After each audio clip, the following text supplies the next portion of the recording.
Welcome to the Learning Pines YouTube. We hope this video helps. You start by confirming compatibility. SD, micro SD, SDHC, or SDXC matter because file system and capacity differ. Once done, insert the card into the reader. If it's micro SD, use an adapter and align the contacts. Make sure the PC is powered on and the reader is connected via internal slot or USB. You do this first so the operating system can detect hardware immediately. Otherwise, you may need to replug and wait for device drivers to initialize. Once the card appears in File Explorer or Finder, click to Open and View Folders. This lets you confirm contents and free space. You then select files and either drag and drop or use copy and paste.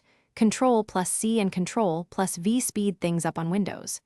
Make sure to watch transfer progress so large files finish. Interrupted writes cause corruption. If formatting is needed, choose the appropriate file system and allocation size. Otherwise, proceed to safely eject.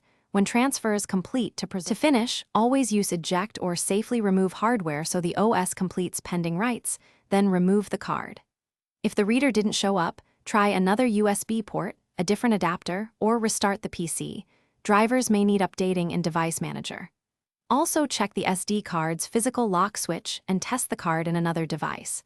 If you still see errors, run Disk Repair Tools. If repairs fail, reformat as a last resort after backing up data to avoid permanent loss. Thanks for watching. Consider subscribing if we helped you.